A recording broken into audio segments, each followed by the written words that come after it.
What's going on, everybody? It is Seamus and Marcos here. Another episode of the Macro Perspective. That's right. We are going to go pretty deep today on just a few things and go with our usual segment.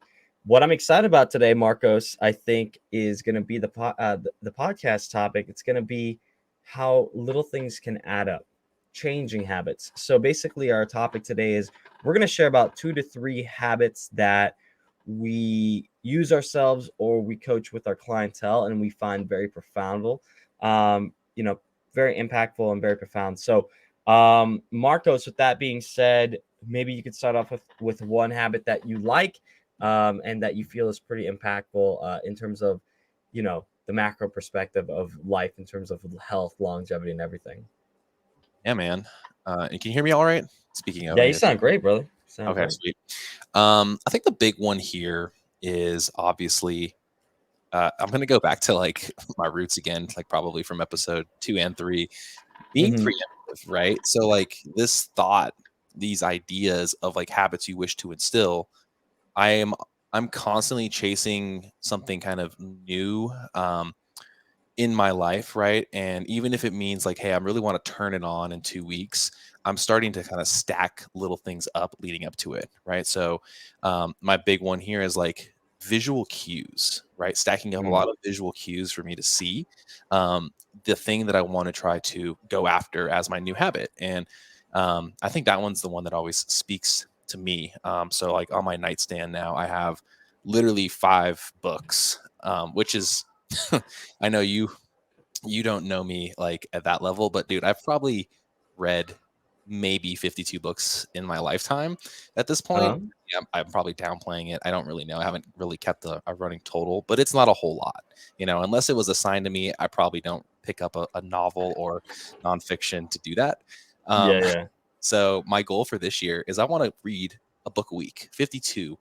Let's go. I like that. 52 books. Ooh, man, that's going to be great. Right? Oh, dang. So, I mean, I want to average one a week, I should say. So 52 for the entire year. And the only way for me to really get after it is not to start in New Year's. It's to like build the habit right now. Like, yeah. Do you plan on doing the books? Sorry to interrupt. Do you plan on doing the books physical or also audio as well? I do 2 in 1. So I kind of cheat. So I'll probably read some of them because they probably don't have an audio book attached to it. But I will usually use both. And I try to put it at a speed. So this is kind of a hack. I try to put it at a speed that is like a speed reading pace. So it's not like I'm really trying to read each individual word, which I think people can often do, but learn how to like use my eyes to just kind of like take a picture and kind of like glance at a line, and run through it really quickly. So I'm hearing it. I look at the, do you try to do you look at the third word in and then the third word going out? That's what I do. No. I literally have like like my finger or usually like a different color highlighter that's different than the page, and we'll like skim through it. So like as the audio is going, I'm like listening and trying to like process the visual at the same time. Oh, that's pretty cool. You're going, dude, they're 2 for 1. Okay, that's good. Yeah. So that's like my thing. I really like doing that. It's hard to, potentially sit there and do that every time you're reading though. So, it's like, that's like the speed reading hack for me. And I think I kind of picked up something like that when trying to read Limitless from Jim Quick, which I haven't finished. So, I'm on that too. I got some like good pieces of it. I think I was like halfway through. I'll have to restart it. So it's probably a good book to like add to my list.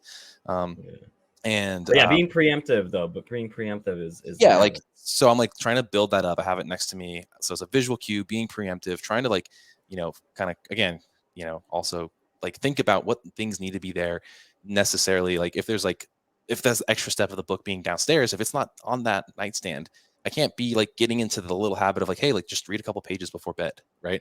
And then turning it into like, hey, I'm going to be reading an entire book a week, which means, I don't know, like, again, if you're speed reading a book on audio, at 2.5 times the speed, you take whatever it tells you, it's like, oh, this is an 8-hour commitment. Like, so the audio, the amount of time it would take to do the audio. And 1 second, Seamus, my daughter needs something. No worries. Well, I'm going to talk about mine real quick while you kind of chat with your daughter, and we could kind of talk about it. So for everyone in the chat here, The one I wanted to talk about is kind of like what Marcos is talking about, is like the compound effect of things. And one of my favorite books by Dan, I think his name was like Dan Hardy, was The Compound Effect, and basically kind of talked about, you take two people, and one person, they're twins, okay, and over a year, what you do with that person is, one person eats a cereal bowl every night of about 300 to 500 calories, and then the other person doesn't.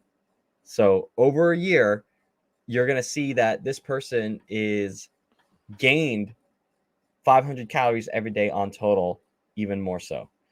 So the compound effect is that every day it keeps compounding. So I think for me, a big goal or a habit that I always tell people is like compound things to your end, right, Marco? It's kind of like what you're talking about, like being preemptive.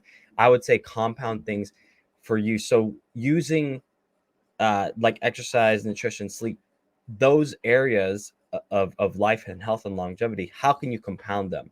So, for example, can you compound more sleep in the bank? Because if you're not compounding more sleep in the bank, you're dealing with health issues in life overall. Are you compounding your workouts? So, are your workouts, being as best as they can so that they compound for not just like weight loss, but like for just overall health, right? So, just trying to compound things together. I know people probably talk about compounding finances, like, hey, a penny 32 times is like you're a millionaire or something like that, compounded twice. But just trying to have things that compound in your life. So this is a little bit more meta, it's a little bit bigger, but like the three areas I think that are big keystones that compound are like, would be your sleep, would be your workouts, would be your nutrition. But like kind of getting into that mindset, like you're being preemptive, I would just say be a little bit more, try to compound your stuff. And then we can go ahead and talk about like specific habits, like really like small little habits. I think I have a few, but Marcos, let me know if you want to chat or if you still need a moment. I don't know. Do you hear a screaming kid in the No, background? you are good. You are Okay. good. How about now? Do you hear that? I hear that. I Okay. hear that. I think the chat will be fine with it. This Okay. is life. Yeah. Bear with us, guys. Sorry. Time frame and whatnot. It's a little off. I would say that compounding effect, again, like if I start with putting books on my nightstand and I'm seeing them and then putting new ones on, taking ones off, and like adding to that as part of my repertoire, right? I think that that's like exactly what you're speaking on. It's like I have to kind of create something that, I mean, honestly, it's comical to me because I'm looking at something that like, I'm like, this isn't me. I've never done shit like this. Like, but Yeah. I want to be somebody that does that. So like I identify Yeah. that. I actually had this thought today where, being someone that's never really been an avid reader, and people are like, oh yeah, I'm reading like 3 or 4 books at a time. And I'm like, oh, like I actually probably could handle reading 3, 4, 5, 6 different books at a time, getting different. Because again, like sometimes you're reading something, especially if it's like nonfiction self-help and like things to help you with like growth or kind of dry in material.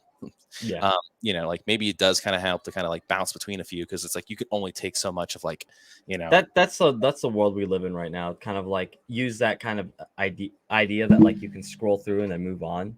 Sometimes I do that with books. I'm like reading like 4 different books right now, and I just do the same thing. I like scroll through and I move around. Yeah. And I mean, as I was again kind of cheating, I have all these audiobook credits that like racked up over the last year. Like I like downloaded 12 books that I wanted to read, some of which are with clients, right? So like again, there's another thing to help you with a habit is like accountability to somebody else, somebody to Yeah. talk Yep. with, right?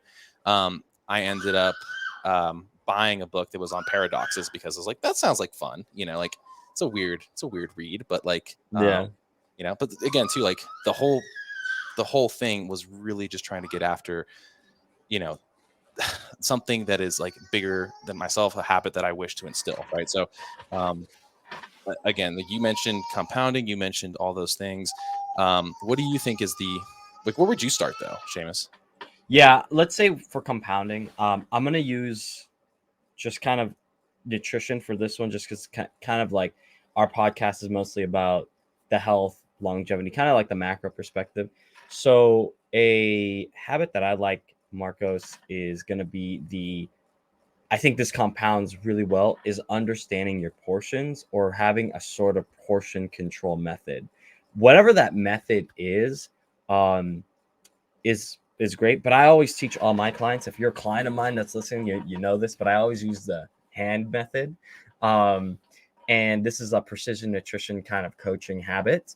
But basically, a palm is your protein, and then a fist is like your vegetables, a carb is a cupped hand, and a thumb is your fat sources. I think this compounds really well with just a lifestyle that's busy, because you don't have to think about food per se too much. You can have any kind of choice of food really, but you just follow the portions. So when we're using that example of the person that would like eat an extra bowl of ice cream or cereal a day, that was like 300 to 500 calories, they compounded that extra 500 calories a day. What happens to that person? Well, they probably gained somewhere between 15 to 20 pounds, something like that. But if you're compounding portions that are hand size, when you look at hand portions and you eat breakfast, lunch, dinner with a few snacks in there, let's just say something socially acceptable, nothing fringe or nothing crazy as a certain type of diet, just a normal social breakfast, lunch, dinner. If you use that hand portion method, what you'll notice is you'll compound just basic principles. And with that being said, you just compound better health choices, you compound better weight, you compound, and you're just compounding off of a very small habit. It's such a simple habit. Your hand's always with you, unless it gets cut off, but your hand's always with you, and it compounds into so many things. You can be in a social setting, and you could be like, no one will notice you being like, all right, I'm going to portion out my scale. I pulled out the scale before. I've done that. We talked about this, but you can use your hand method like a Chipotle or something. It kind of goes everywhere. That's why I like habits that are so impactful in so many areas of life. So I would start with that, like a hand method or a portion control method for food. I particularly like the hand method the most because it's so low key and it's so incognito. No one is going to notice that, even if you ever go to a dinner or something like that. You just kind of use the hand method and put the rest away for food for later. So it's pretty cool. So that's what I would start with, probably just kind of in the nutrition area. Marcos, how about you? Yeah. I guess the first thing is like with nutrition being the landscape here, things that add up. Make it obvious, right? Like your hand is Mhm. obvious. It's a very situation, right? You're like, okay, I always have this thing with me. There's no excuse. So obviously, I'm not going to not use it. The other thing then with nutrition is and like things that you want to be doing is that you have to make it attractive, right? Like that behavior modification to create a habit. Even right now, I'm like, so I started a new certification, to become like a integrative health practitioner, and it Mm. talked about like the ideas of smoothies and how to like make them healthy and how they can digest better and why you might want to start your day that way. And I'm like, well, shit, like maybe I am due for a little bit of change of my breakfast routine, and I just went and applied that very simple shake recipe, and I'm like, man, like micronutrient dense. It was attractive. It was tasty. It's obviously something that I can like have always like ready to go, like frozen fruits, which by the way, again, going back to our first episode, like budgeting, right? Helps me Yeah. budget. Like literally you can get for the same price of blueberries, you can get 3 pounds frozen as you do 3 pounds, or sorry, like 12 ounces fresh. And I was Yeah. like, it's a no brainer. Like I'm already Easy throwing peasy. easy peasy, right? So it's super attractive. It's super easy. It's obvious thing, an easy way to start my day. And I literally am like, well, I'm just trying something new, right? Do I want Yeah. that habit to stick, right? Again, that might be something that that I continue to use because I have found that it's also satisfying in many ways. Like flavor Yeah. profile is good. Again, like you can track in the macro sense really easily, and I'm like, okay, well, that's like an easy way to now like not spend however long it takes to cook, sit down and eat something, and then just blend it and be on the go. Yeah, It's right. easy peasy. Yep. Easy peasy. Yeah. So I like that habit to me. I'm like, I've literally just freed up my whole morning to get more work done. So, you know, Yeah. I like that. I like that a lot. I think it's anything that like saves you time, especially in a go type of world. I think those are there. And I think, um when you find things like that, I think it's best to utilize them as best as possible. I'm gonna move on to the next habit for me. mhm. I know we were kind of talking about nutrition and kind of finding ways to save time or making it obvious. One of the next habits I'd like to talk about is movement. Okay. So obviously we as coaches want people to move and we want people to train. So let's just say you already kind of work out or you're not working out as much, but you want to incorporate a little bit more movement in your life. My favorite cheat, and I think this gets downplayed, I don't know, I try to teach this to my clients, and I try to teach it to myself, is just finding ways to be able to walk more, but not like walking for walking's sake. Like I'm talking about finding it in ways. So when you go to the mall, do you park at the far end? When you go to work, do you work and park at the far end, and do you take the stairs to work? When you have time for groceries, can you like walk to the store instead of doing that? I just definitely think that there's like power to this habit because it teaches you more about just being active without thinking about it too much. Like walking is not going to kill anybody, but what you'll do with the walking is it just becomes more part of your lifestyle. So having a more active lifestyle instead of always relying on like, all right, let's get in the car, park right up front. I try to practice myself a lot as a habit for myself and for my clients because I don't know how many more steps you'll get, but like just being there. I would also say, just being on your feet more is the clue.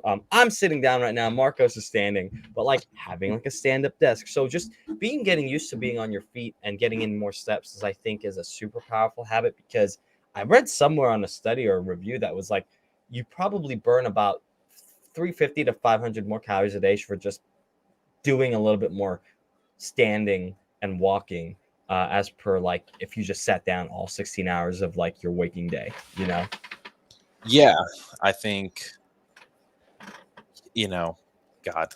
All right. So, I mean, like, so obviously with this, and I was going to cut you off, but you had a good point about like setting up like that walking habit and like, so it's almost like, how do you break a bad habit? Right. Like, cause you're like, identify like, well, this is also part, like, again, like you can't say that your work is a bad habit. Like the environment that you're in is your environment. Right. If they don't allow for these elements that are going to be like a stand-up desk there, right? Just say that it doesn't meet like their standards of like their cubicle setting or whatever, right? Yeah. You might have this bad habit kind of forced upon you. You're like, oh, it's not my fault that I can't have a standing desk or I can't go for walks and this, that, and the other, right? So like you're just laying a landscape that, like, again, doesn't give you an excuse to not have some movement be in there, right? And that extra distance might be exactly what somebody needs. And again, that might just be like, hey, like literally I park so far away from everybody that like my car is never going to get dinged and I'm always going to get my extra steps in, right? It's kind There of you go. There you go. couple Super. there. But I was going to say, like, before you get into this, in your walking habit, like, do you have any bad habits? Like, do you have anything that you identify as a bad habit? I would say, yeah, like the sitting down sometimes. Like if I have a standing desk right here, but for the podcast setup, I have to do sitting. But like I have a standing desk.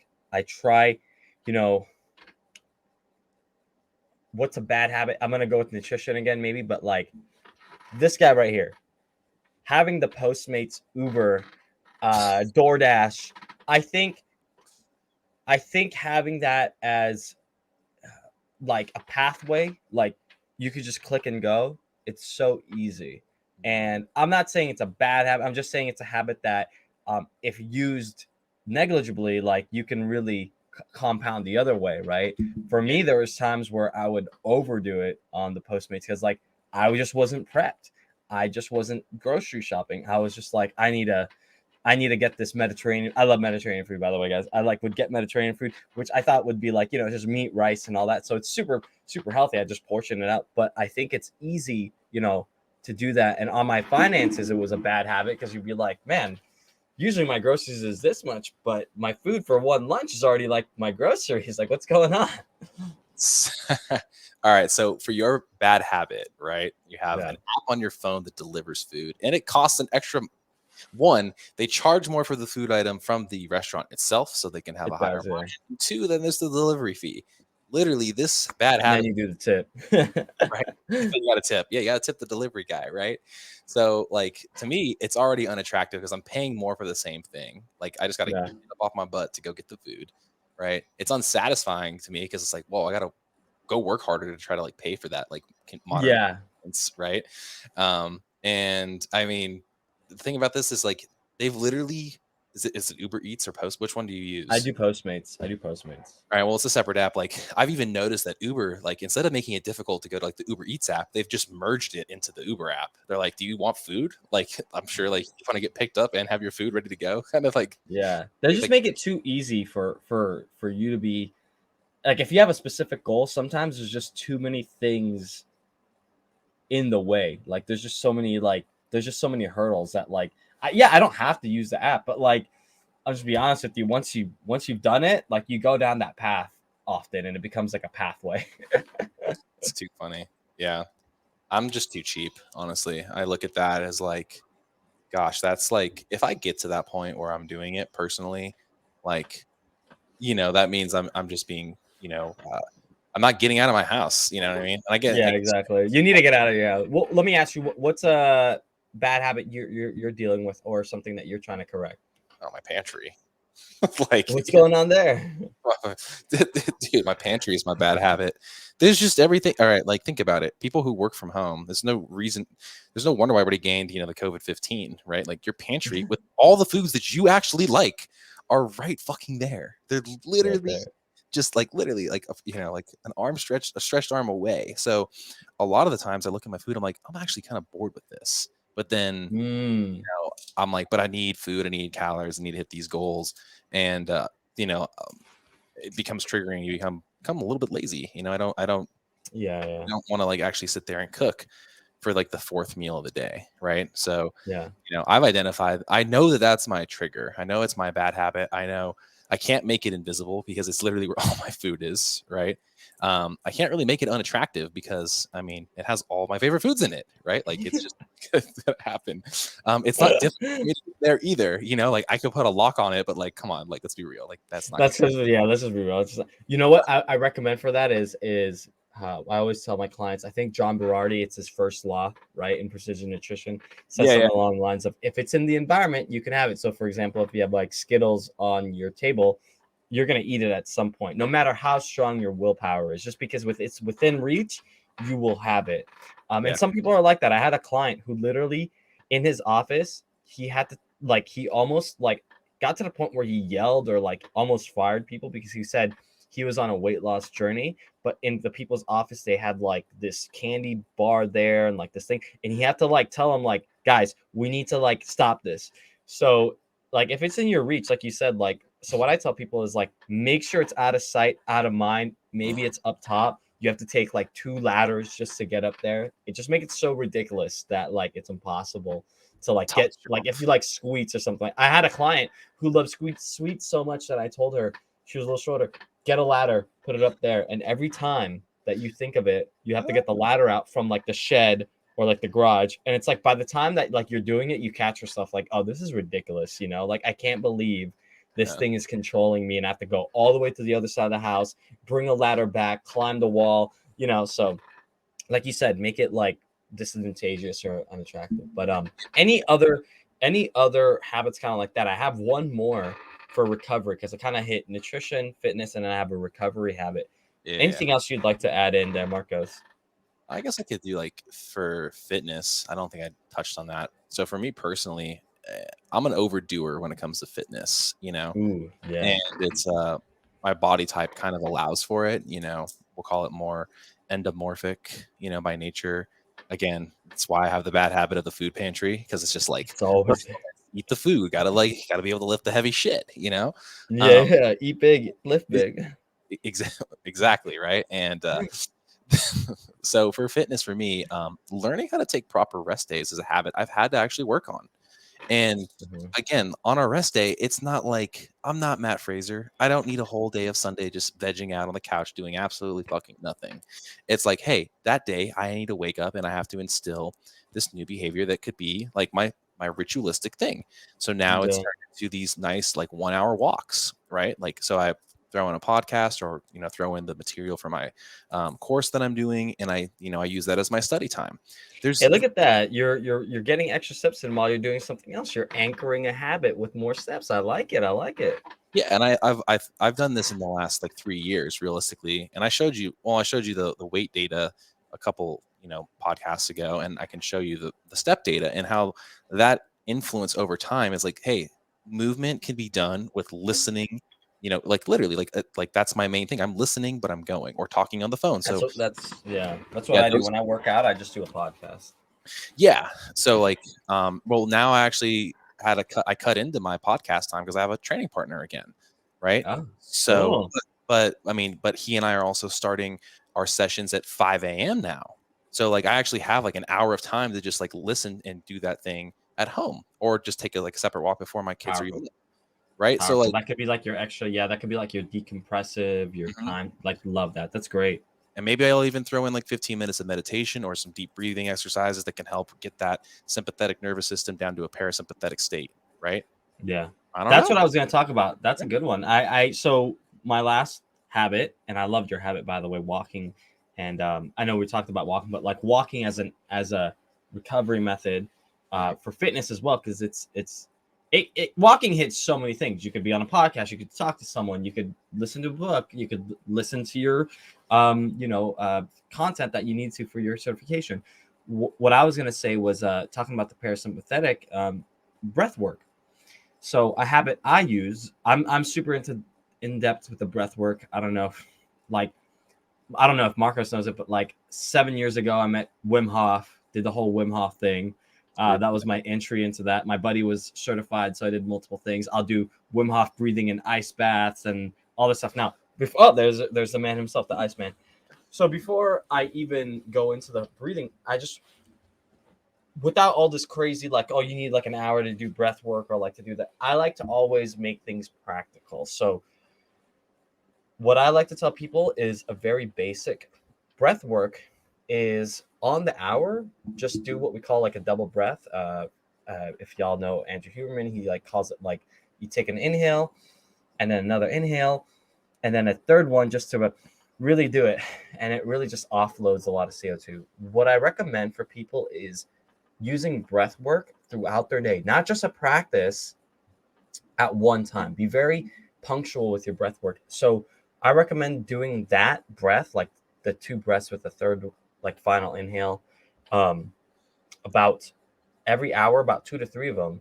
And what I recommend for it is because it really just calms the vagal tone down a lot and it offloads a lot of CO2 and it just really resets my body. I'll do 2 to 3 breaths and I can already tell right now just doing the one, I'm like, oh, I'm in a different vibration right now. I'm in a different state, Why I recommend it on the hour. So instead of doing breath work for like an hour, doing like these 30-minute long breath work sessions, I think what's best is you're kind of like becoming almost bipolar in a sense because most people have their days set up in hour increments, right, Marco? So maybe we have this hour, you and I are doing this podcast. Well, maybe I have another call on the next hour. What I like to tell people is just reset your energy every hour through your breath, right? Instead of just going right into the next call and bringing that intensity, the emotions from that or anything, what I recommend is you just set your body, reset the tone, and then go into the next thing to become more present. So just using breath work on the hour or in between big sessions, I think is really important throughout the day because it just brings back a lot of presentness. So that's my recovery tactic, not like a recovery day, but just a recovery throughout, So. And I like that for the recovery point. And actually, you said that, and I immediately went and looked up another podcast to listen to, and it was David Thurin, who's like the Stay Flexi guy, right? I don't know, but again, like he's a proponent of like short, like effective doses of like stretching to help you with mobility and being able to like counter like a front split. And he's like, yeah, like it's probably far better to have it be in increments, right? Like so every hour on the hour, I'd be like, hey, like every other hour I have a walk. And again, like it might be hard to remember all the different things you do, so don't overcomplicate it. Maybe the first chunk of the day, the morning part is flexibility, the back half is walking, so because you're like falling asleep at your lunch or whatever. And again, like realistically, is it better? This is a good question. Like, is it better for me to have a 1 hour walk at the beginning of my day, or 6 smaller 10-minute bouts? I don't know. Depends on the person, right? Maybe they're a walk and talk person. They call appointments 10-minute calls like that. If the hour's too long, in a sense, like they can't set the hour down, but they have 10 minutes in between stuff. Maybe, who knows? So my other habit for recovery that I'm trying to force in myself in the new year is, like physical preparedness, right? Getting in massage work, or, working with a personal physical therapist to help Highly me. recommend it. Yeah. And like, I want to be able to like basically afford a $250, monthly service, right? Which again, like, I'm like, yeah, it's kind of expensive. I haven't been spending that much money on myself here lately. So I'm looking at like, all right, what's the habit I now need to instill, right? So for me to get to that end goal, all right, I'm like, well, I need to save a little bit more, right? Well, this is a medical expense. I can actually take it out of my other paycheck, put it into an HSA and pay it that way, right? So now it's like I'm actually saving a little bit money, learning some of these like different little tax law. Little loopholes, yeah. It's not even a loophole. It's like, it's literally, that's what it's for.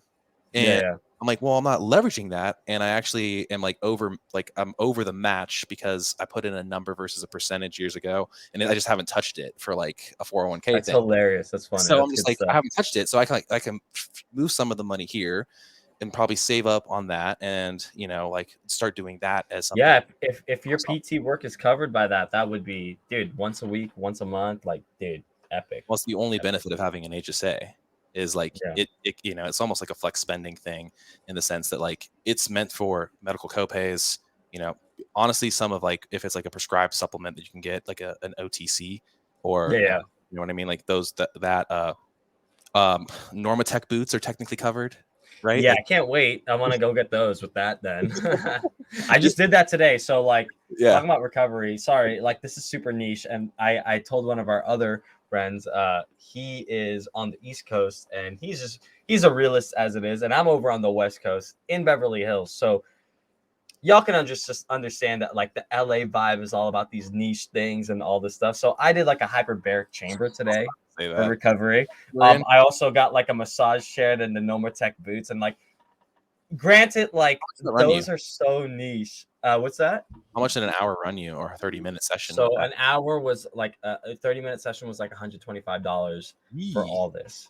Wow. It's a bit much. It's Beverly Hills, it's people with money. I was like, look, I won't necessarily do it like monthly what you're doing, right? Because if I'm doing that it might be, but if it's just something that I like to try these niche things that are for recovery, that are not, they might be in that biohacking sphere, but now into that luxurious kind of recovery method, and all these wellness centers are popping up with like IV drips, hyperbaric, sauna, and cold therapy, cryo. Like, I like to try those things out, even though I could put ice. I've done this before in my house. I do it on the weekends after jiu-jitsu is I put a $10 bag of ice in there, and I just do a hot and then cold. I'll do the bath, and then I'll do the hot shower, and I'll do that for a few rounds. And that's for my CrossFit days, so it's like, plunge, man. Just go all in, $5,000 or whatever it is. Get the home unit, throw it in the backyard. Has the water. Do you have one? I don't have one, but I've been doing some research. I guess I'm gonna have to take out a loan, or get a kidney taken out just so I can be cold. Business expense, dude. You're gonna start charging people over, you know what I mean? Like any type of equipment you're utilizing for your sessions, right? But but no, that's it. That's it on the habits. I would say for me. Anything else, Marcos, or we could go into our other segments here. I think we should just wrap it up and like kind of just do a quick summary, right? Like, think of the habit you want to actually employ, right? Yeah. And maybe start doing little things that can add up to getting there, right?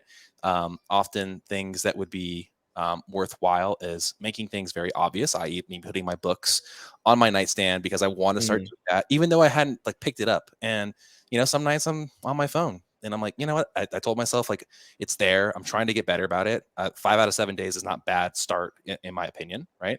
Make it attractive, i.e. find some books that are supposed to be there, maybe for like self-help, maybe some fiction, you know what I mean? Like things that are like trying to, eliminate something else, make it easy, right? Honestly, for me, the easiest thing is putting on the audio version plus, because it's like I can kind of hear it, and it like helps me then get in sync with it, and it really helps me. And the satisfying end of it is that, hey, at the end of it, I come through with some concepts that I can hopefully start, applying with myself and with other people. So this is literally what I'm going to try to do. And you'd be surprised to know the first book that I read was Atomic Habits, right? So like, solid book to start with. Because like he'll talk about it in the book too, and Atomic Habits is great, but there's another book too, The Power of Habit by Charles Duhigg. A combination of those two books. I'll give you a third book as well. For those, I'm sorry, but like Marcos here read 52 books. I probably read No, I'm 552 books. trying to read 52 books. I've read one book Okay. for this year. Yeah, so he'll do a book a week. I've gotten to the point where not to like snooze on your thing, but like I got to a point where I was doing like 3 to 4 books per week because I was like a speed reader and I was doing audiobooks. And then I got to a point where I was just like, I need to stack information to my side. There's another book called The Power of Time by Charles Duhigg as well. So here I'm gonna get this is about habits. Okay, so the concepts that we're talking about here are compounding effects, right? So what habits compound into other aspects of life? What habits can you anchor together? So like the walking and talking with a friend, or walking and listen to a book or something like that. So there's that. Make it attractive. All these things. But in those books, Atomic Habits is really good about being small to big. The Power of Habit talks about how where you have habits, from what I remember, and there might be environmental cues, and then also at the same time, the power of those cues can tell you like, oh, it's like this, people are talking at the water cooler. Okay, I'm gonna get up and go talk in the water cooler. That could be a cue. So understanding cues to make yourself. So for you, you have a cue that is like, oh, there's a book on my thing, so I will read. And then The Power of Time. So this book by Charles Duhigg, The Power of Time, when we get certain things done, is a great book. When you read all three together and kind of come up with your understanding of those three together as that's a trio of books around habits, you understand why maybe you wake up. For you as a person, you could do a lot more work at a certain time than another, and compound that with the other habits, and you've learned how to make other habits. You can really find ways to supercharge like your habit hacking, if that makes sense. So I read all of those, and I've kind of used them as a way to kind of like supercharge how to hack my habits. One thing I will let you know, guys, about habits though, and I know Marcos was talking about habits you want to lose. I think it's my belief that you cannot lose a habit. If you try to stop it, right, Marcos, what happens is a void happens. So for example, if you're trying to stop eating sweets, at some point you will eat sweets, for like you won't eat sweets, but then because it was a habit ingrained in you for a long time, this void becomes bigger until you like one day like binge all the sweets. So what needs to happen is you need to fill habits that are negative with something else. So if it was like, oh, instead of having the sweets, maybe you have like a low calorie kind of thing. So that's kind of like what I would say for that. And those books are really good, but I'm gonna move on. But I don't want to beat it down on the horse anymore. I'm like super into it. But I'm gonna present our segment of the week, Marcos, and that's gonna be the product of the week. And as we're working on timestamping and putting in different links and like show notes, we'll put the authors and the book recommendations there, so we don't have to repeat everything either. Just a heads up. So do you guys see this one right here? Ooh, this is Monkeyfeet. So I gifted this to multiple people this season, but the Monkeyfeet, guys, is basically where's yours, Marcos? I'm sorry. Hey, what was your address? You told me a year ago you're making me a slant board. Oh, you know what happened? I apologize. I gave one.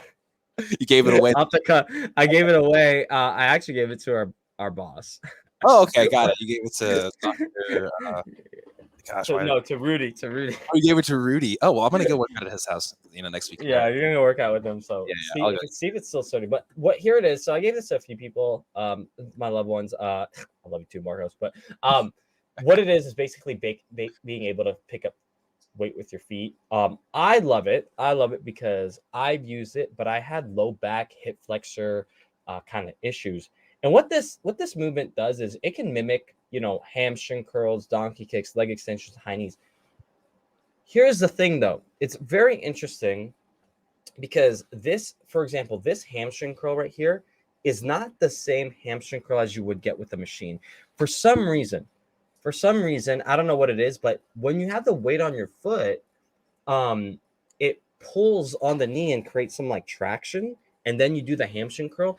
And for me, I had a lot of knee issues, and this helped out with that. So it created like traction while I was doing a strength move. Very weird. So it was more effective for my knee issues than than a normal hamstring curl, if that makes sense. And the cool thing about that animal feet too, Marcos, is for those listening, is it's sleek, it's small. You could carry anywhere, bring it to the gym, home gym. It's, you know, relatively inexpensive, but like you can do so much with something so little. And I love it. You know, it's just been a great tool for me, and it's fixed so many things for me. And obviously this was kind of made more popular by like Joe Rogan, knees over toes guy, kind of like there. So I kind of want to bring homage to them. But this is one of my favorites. I would say this is a great product to try if you're at home kind of person, have some dumbbells. So thoughts, Marcos? I've been meaning to get this from my mom, and I've just kind of not wanted a pony of the money. So sorry, Mom, if you listen to this episode. I know that I've talked about this from a rehabilitation standpoint because she does most of her working out at home, and I was hoping to get some leg extensions after her knee replacement to, you know, to help that all out. So highly recommend it. Like this and a sled, you know what I mean? Like those two things at home for like fixing your knees are like two staples. And yeah, the torque sled, the one with the wheels, are probably best. You're not. I have a sled, and dude, the neighbors probably hate me. $100 or how much is it? It's like stupid. It is. It is. I think my neighbors hate me because like I go crazy on the sled on the street. They're like, "What are you doing?" Suck it up. But it's like you're that asshole that wakes up at 5 a.m. with like a leaf blower on a Saturday, but yours is like a 5 a.m. on a normal day. But no, I've actually been wanting to experiment with the hamstring curl variation because in my head it kind of mimics a free weight, right? Like normally you're on a machine, so there's some sort of arc, right? That's supposedly like some oblong oval type of shape to get the maximum, you know, hypertrophy benefit. But like something about like working stabilizers because you're not fixed to a pad like that. Yeah, I'm telling you, man, I don't know what it is, but there was something. So I would do hamstring curls, but because there was something up with my knees, all from wrestling. But when I did this one, it fixed, like not just this move, but a combination of like the sled and all this knees over toe stuff. But this one particularly, I would feel things, and it was really good for it. I highly recommend it. Dope. Yeah. I'm gonna. How much is it? Let people know. $75. Like $75. Sweet. They come. You can buy them in sets too, right? I don't even know how you would. Manage. I think I just bought one. But you could, you know, it's like $79 for one set. But yeah, sweet. That's it for that. I think I'm gonna move on, but highly recommend this, guys. Fix my knee issues. I always recommend it to people. Our next book, our content of the week is a book, but I just finished this and talking about books and things like that, and kind of just. Have you read this one, Marcos? Why We Sleep by Matthew Walker? Mm-hmm. No. Put this one on the 52 list. Put this one. I would definitely recommend it. I mean, obviously, you know why we, you know the power, so like all that. But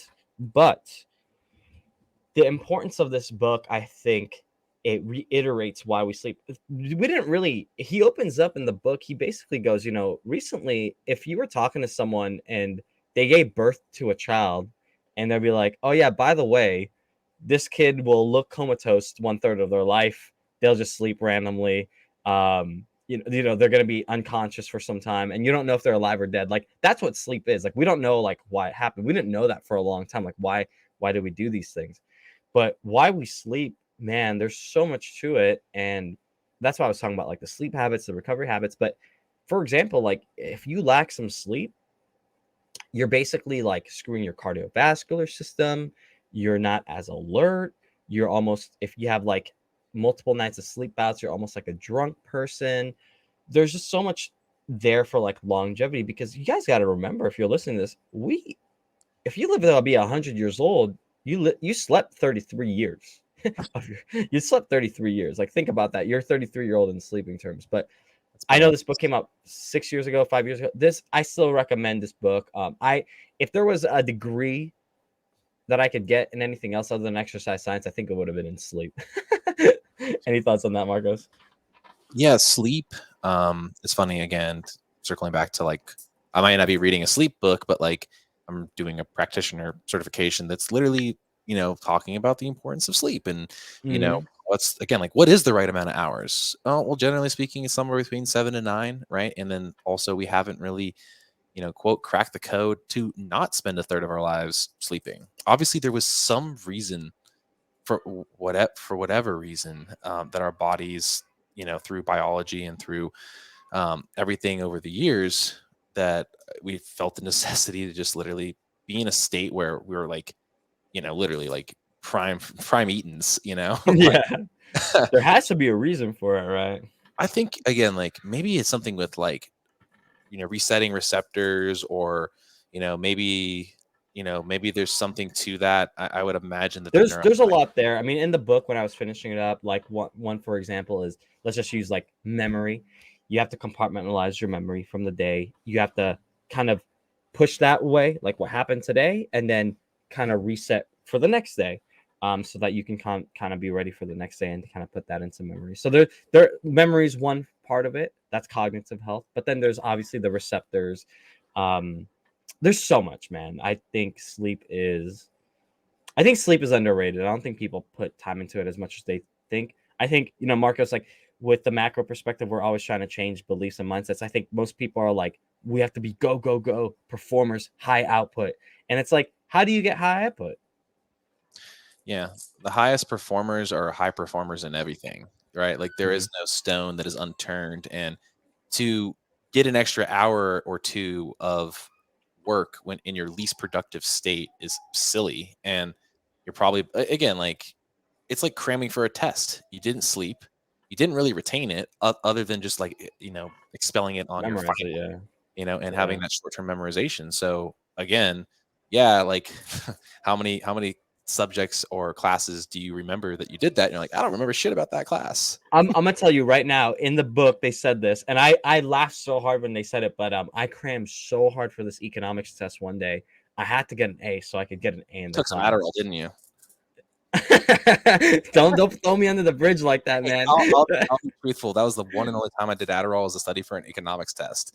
I'm laughing because I'm turning red right now, but it was actually the one time too. Yeah. And after that, I learned about biohacking. I learned about like nootropics and more safer alternatives. But my man, here's what happened on that test for those listening.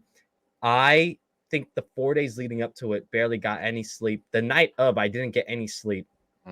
But I memorized everything. The moment the test happened, though, this was at 8 a.m. I'm sitting there and I'm having reactions and I'm like sweating bricks, like from the reactions, because I haven't slept. I've just been. I think I only had enough fumes or gas in me to take this test. I took this test so fast. I think I scored one of the highest scores, got the A in the class. But I'm telling you right now, as soon as I walked out those doors, I didn't remember anything. I remember nothing. And he says that in the book, like that's what happens with tests. Like you can do all this stuff, but then you don't remember anything. It's because it has to do with like sleep and all this stuff. And I was like, I laughed so hard because that was Hey, I mean, I did it. I read the entire textbook in like God. however long it took me. It was like, I'm like, oh man, I actually can read pretty quick. Read a textbook. I can read a textbook, you know what I mean? Went in there, I think I aced that test. Granted, that class was like, hey, if you buy a subscription to the Wall Street Journal, you also get extra credit. I was like, sign me up. Let's go. And yeah, don't remember anything about, I think it was macroeconomics, man. Like just a 101 level class, very simple. I'm like, couldn't tell you shit. Can't tell you anything. I got the A, right? So yeah, which is all that was important, right? Not like life has anything else more important to it, like sleep. But anyways, talking about high performers, our next segment is going to be just kind of the icon of the week. I think this is kind of fitting because this is just kind of finishing the last few weeks. Lionel Messi World Cup. But I wanted to kind of talk about him a little bit differently than just being a World Cup winner. But this man is like, okay, this right here, I don't think it's true. 41 million. I think he's closer to being a billionaire. Okay. Because this guy, annual salary, dude. That's how much he makes in a year. Yeah, that's what we should with his wealth. I'm sure if you look up his wealth and his assets, it's far greater. Yeah, I think he's like a billionaire. I want to just showcase, dude, 35 years old. What, played soccer for what, almost ever since like what, 20 years, almost 19 years. and is at the prime of his game, got a new contract. They got him a new contract that was this 41 mil. And then guess what? This guy too, Marcos, he also has a freaking I watched this video, like the 5 things he has. He has a theme park themed to him. He has a theme park themed to him. So he owns a few things. I think he has a private jet. So I just want to throw out like athletes, people that are in the fitness space, like dream. Go ahead and dream. Like be like this guy. You can try to be like this guy, you know.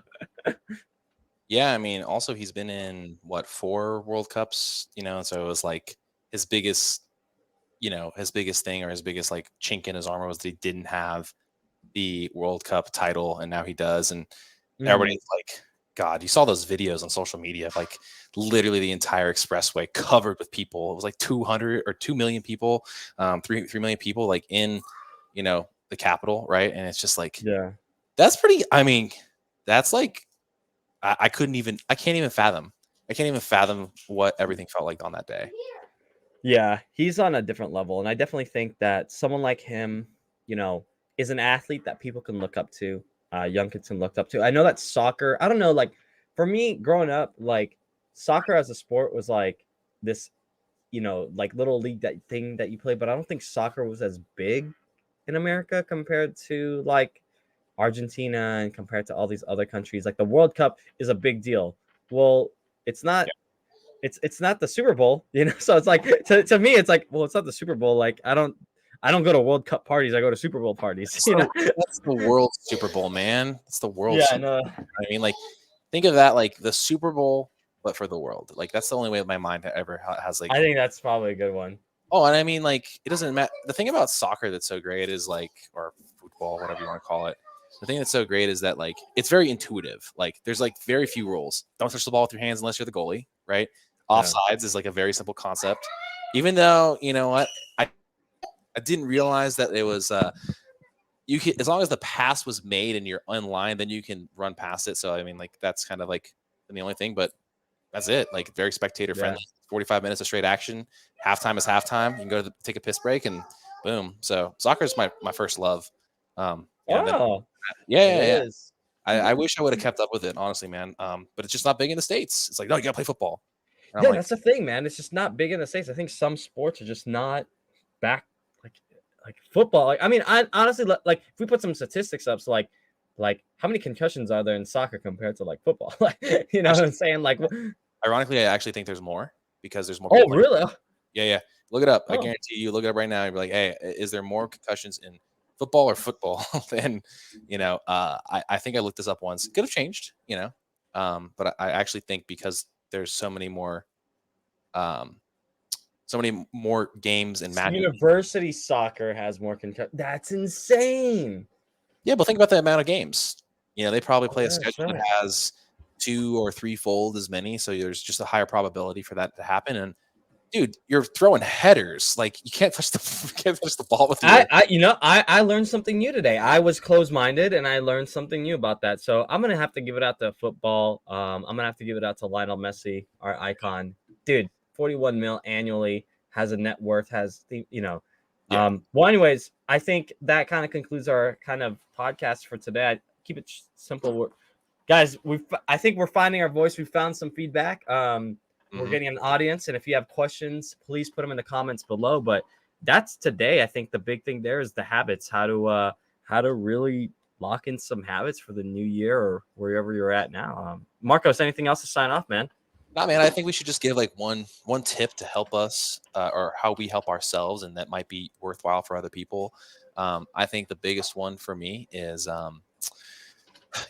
morning light exposure to get up for my early rises, right? Because getting up early is a hard thing for me, but I've really been like, granted, I'm doing blue light, you know what I mean? Like my phone, like not exactly ideal. I have my blue light blockers somewhere. I have glasses too. Once it hits 6 p.m., I do them.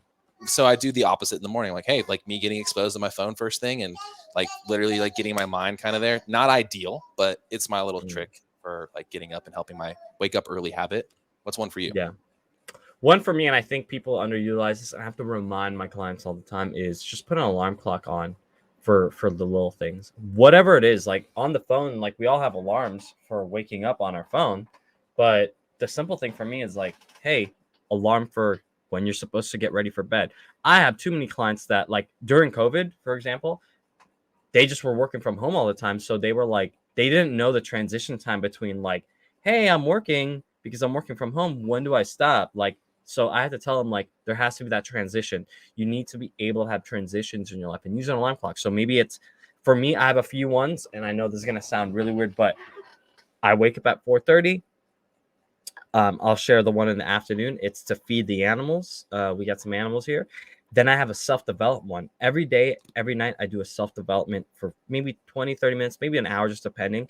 But that could be a course, that could be a certification, that could be a book, that could be journaling, whatever. And then I have one that says, go to sleep. And this is an hour and a half before I go to sleep, because I can't, I have to tell myself, be off the screen about an hour and a half before. It's hard. It's hard. But yeah, those are some of the things I would say is like, use an alarm on your phone just to lock in other habits that you have. But that's it, Marcos. All right. Well, my daughter is beckoning me. She's calling me, as you can see her. Perfect timing.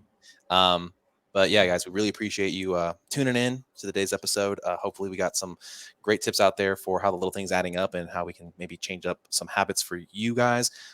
Like, comment, subscribe, give us some feedback. Obviously we heard the reviews, right? And we're modifying our pronunciation a little bit here. And it kind of shaped finding our voice. Finding our voice, like Jamie said. So appreciate everybody. Have a great rest of your day. All right. Thanks, man.